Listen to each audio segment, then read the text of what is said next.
औज़ुबिल्लाहिमिनश्शैतानिर्रजीम बिस्मिल्लाहिर्रहमानिर्रहीम।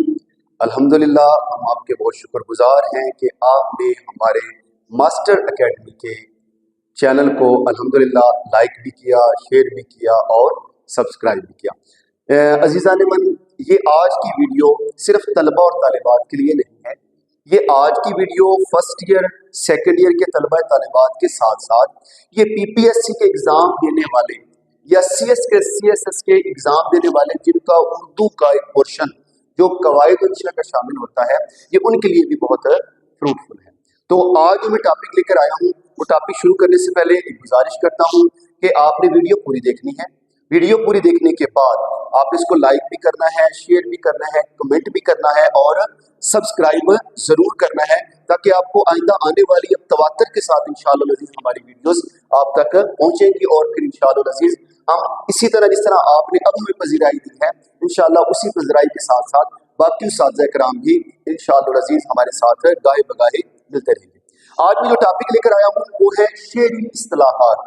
शेरी इस्तिलाहात से मुराद ये है जिन जुज़ को मिलाकर हम शेर बनाते हैं, उन शेर का तिया पांचा किया जाता है, उसके अज्जा को अलग अलग किया जाता है।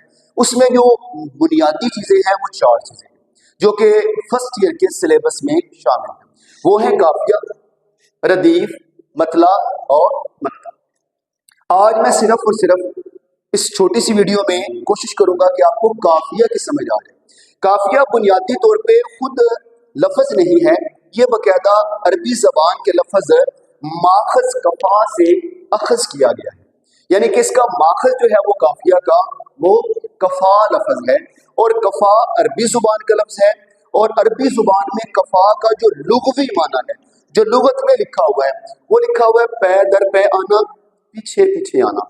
पै दर पै आना और पीछे पीछे आने का मतलब ये है जब आप सीढ़ियां उतर रहे होते हैं, आप एक के बाद एक, एक के बाद एक, एक के बाद एक, एक के बाद एक, जब आप पाँव उठाते हैं तो फिर क्या होता है, वो पाँव दूसरे के पीछे, दूसरा तीसरे के पीछे, इस तरह वो पाँव एक दूसरे के पीछे आते चले जाते हैं। इसको कहते हैं पै दर पे आना। रुकावट नहीं है, मुसलसल और तसलसल के साथ वो चलते आ रहे हैं और वो एक दूसरे के पीछे पीछे भी हैं। इसको कहते हैं कफा, यानी कि पै दर पे आना या पीछे पीछे आना, उसको हम क्या कह रहे हैं, कफा।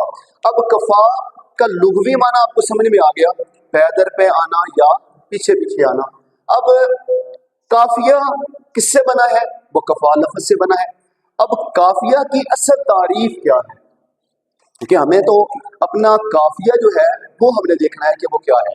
काफिया की तारीफ ये है, ऐसे अल्फाज, तो जो रखना मेरे बेटे, तमाम मेरे हाज़रीन सामीन, ये बात जरा समझ लेनी है। बहुत सी हेल्पिंग बुक्स में ये तारीफ को उन्होंने अपने अंदाज में तरोड़ मरोड़ कर बयान की हुई है, लेकिन आपने जरा इसको अच्छी तरह समझ लेना है।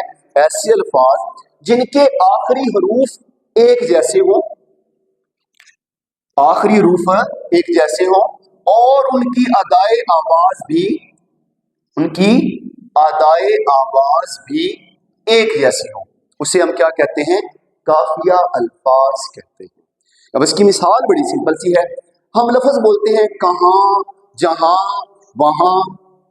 अब कहाँ, जहां, वहां को हम काफिया अल्फाज कह रहे हैं, तो उसका बुनियादी हमने फर्क पता है क्या देखना है अजीजान मन, हमने बुनियादी फर्क तारीफ के एतबार से मैंने दो चीजें अंडरलाइन की, क्या कि उनके आखिरी हरूफ एक जैसे हो।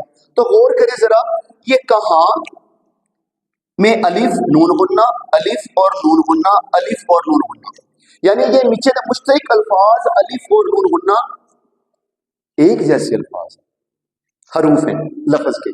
फिर इनकी अदाए आवाज, अब इनकी जो आवाज आ रही है, जब मैं बोलता हूं कहाँ, वहां, जहां, कहाँ, जहां, वहां, वहां, कहाँ, जहां, अगर मैं जिस तरतीब से भी इन अल्फाज को बोल लूं तो इनकी अदाए आवाज में एक आवाज कानों में गूंजती है और वो है आ आ आ। ये आ की आवाज तीनों में मुश्तरक है। सो ये साबित हुआ इस तारीफ के मुताबिक कि ये अल्फाज, तीनों अल्फाज क्या है, काफिया अल्फाज है। अजीजान मन, काफिया अल्फाज में आगे मजीद समी काफिया होते हैं, फिर आगे मजीद उनमें ज़िमनी काफिया होते हैं, یہ جو ضمنی قافیہ اور سمی قافیہ ہوتے ہیں یہ آپ کے سلیبس میں شامل نہیں ہیں سال اول کے یعنی کہ فرسٹ ایئر کے، لیکن ضمنی قافیہ وہ قافیہ ہوتے ہیں جو کہیں بھی کسی بھی مصرعے میں درمیان میں استعمال ہو رہے ہوتے ہیں، اور سمی قافیہ وہ ہوتے ہیں ان کے آخری حروف تو ایک جیسے نہیں ہوتے لیکن ان کی ادائے آواز ایک جیسی ہوتی ہے۔ یہاں پر صرف میں مختصر مثال دیتا ہوں، لفظ ہے شاذ اور لفظ ہے ناز۔ اب آخر میں ان سے زال آ رہا ہے اور اس کے نیچے زے آ رہی، اب یہ زال اور زے کی ساؤنڈ ایک جیسی ہے لیکن حرف مشترک نہیں ہے، تو ایسے کو ہم کیا کہتے ہیں؟ سمعی قافیہ کہتے ہیں، کہ جو سننے میں ہمیں ایک جیسے محسوس ہوتے ہیں، ان کو سمعی قافیہ کہا جاتا ہے۔ انشاءاللہ العزیز اگلی ویڈیو کے ساتھ پھر ملیں گے، لیکن جانے سے پہلے لائک، شیئر اور سبسکرائب ضرور کریں۔ انشاءاللہ العزیز اگلی ویڈیو تک اجازت دیجیے۔